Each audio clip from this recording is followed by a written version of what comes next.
Hi, mga kataong bahay, at nagbabalik kami katulad ng pangako namin kanina sa inyo. Kasama natin ngayon ang Philippine Mental Health, si Miss Mirasol Pineda, Program Officer ng Education and Information Services. At ang Ayan. topic natin ay napakahalaga.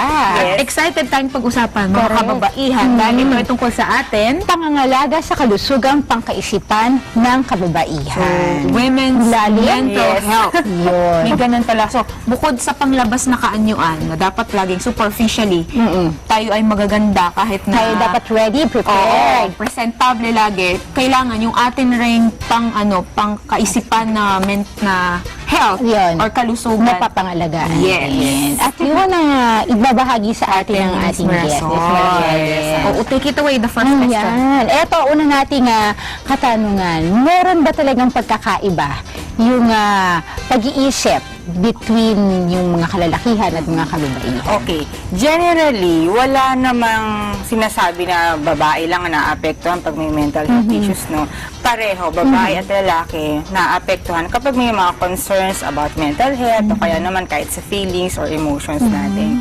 Kaya lang, batay sa mga pag-aaral, no, meron kasing mga researchers na sinasabi na mas affected ang mga babae.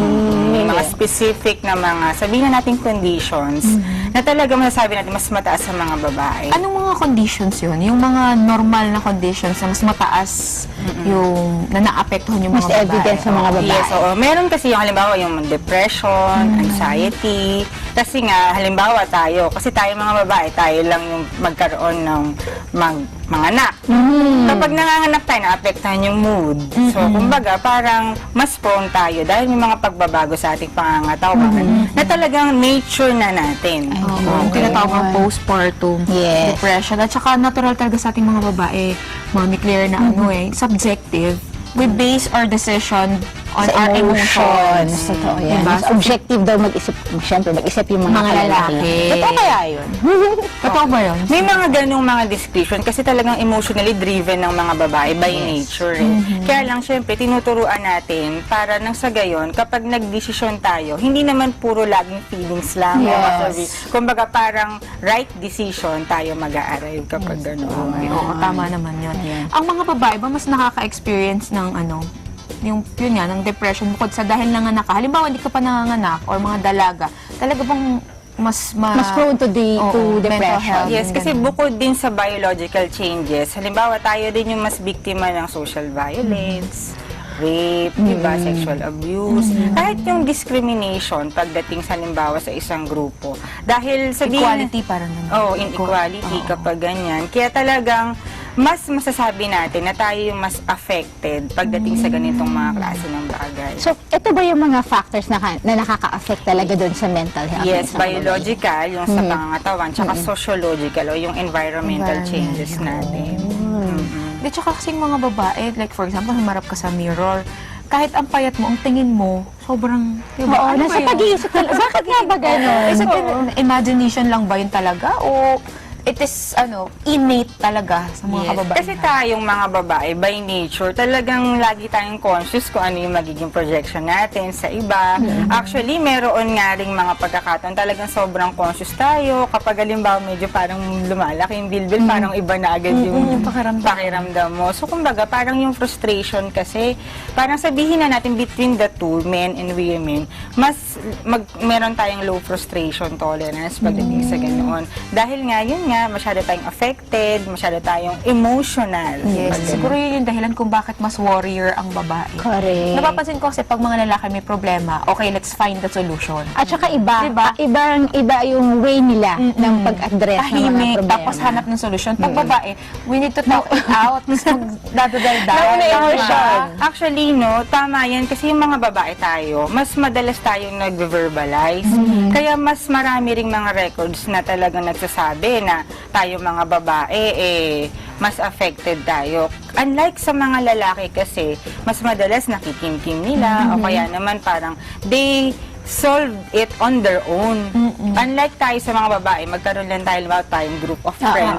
Magsabihan tayo, okay na, parang na-release nakapag-vent na. Nakapag-release ka lang. Oo. Pero kasi di ba sabi naman nila, kumpara naman doon sa men's mental health, kaya daw mas mataas ang percentage ng suicidal naman ng mga kalalakihan ay dahil Hindi sila vocal. nagkakabayan. Oo. Totoo, pagdating naman sa suicides na ganyan, merong mga records na talaga mas successful kasi kapag sa babae. Kaya lang, meron ding mga pag-aaral na mas inuulit kasi ng mga babae kapag unsuccessful siya. Kaya kumbaga, parang sa records na to, sa mga pag-aaral, kaya dapat talaga i-address natin yung ganong klase ng mga concerns para tayo mismo, ma-maintain natin yung good mental health. At yun, Okay, go, ikaw. knowing na all these things na na-discuss natin, yung difference ng mga ganyan, saan tayo mas prone, ganyan, paano ba bilang mga babae, paano natin pwedeng pangalagaan yung mental health? Okay, marami tayong pwedeng i-share, no, tayo. Kasi dito, malalaman natin yung strength in numbers. Pagkakaroon ng social group talaga, isa sa mga way natin para ma-maintain natin yung good mental health. Kasi talagang lagi natin ma-experience yung stress, disappointments. Ang importante lang talaga, adaptively, na i-express mo o na-verbalize. Kasi kapag kinimkim mo lang kung ano-ano na yung pumapasok sa isip, parang nagre-resort na tayo sa kung ano-anong mga negative na mga coping. How about halimbawa mag-asawa? Ano ang dapat gawin ng asawang lalaki kapag alam niyang dumaraan sa parang May pagsubok? pinagdadaanan, oo. Yung kanyang Emotion. asawang babae. Okay, importante dito yung understanding talaga na kung saan magagawa mo maging understanding kapag kaya mong i-communicate yung nararamdaman mo. Halimbawa, Han, parang mayroong mali sa'yo ngayon na parang malungkot ka. So parang doon din, you reach out, parang nagkakaroon kayo ng way na parang tayong dalawa, mag-usap tayo, nagagawa nating mag-express kung ano man yung nalalaman o naiisip natin. Napakahalaga talaga. Napakahalaga. Na natutunan natin yan ngayong araw. Miss Mersa, baka meron ka pang gustong i-share sa ating mga manonood, sa ating mga kataong bahay? Okay. Tayong sabihin natin mga kababayan, ngayon kasi yung buwan natin, National Women's Month ngayong March. So, kumbaga, marami tayong mga pamamaraan para tayo ma-strengthen, para ma-empower tayo. At isa na dito yung pagpapanatili ng ating malusog na pag-iisip. Magagawa natin yan kapag tayo ay positively nagko-cope sa araw-araw na stresses natin. Lahat naman meron yan. Kaya lang, syempre, kailangan nating mag-adapt, kailangan nating mag-cope at makaalpas sa araw-araw na challenges. Totoo. Pag babae ka pa naman, ang dami mong inaasikaso. Parang nga tayo yung shock absorber, True. diba? Kaya kailangan importante Importante pa. Oo. Importante talaga na may-maintain natin yung ating Malusog na mental health. Yan. Thank you Thank you very much. Salamat for Visiting us here. sharing. Mga kataong bahay, marami pa tayong pag-uusapan sa aming pagbabalik. Kaya tutok lang, babalik pa kami.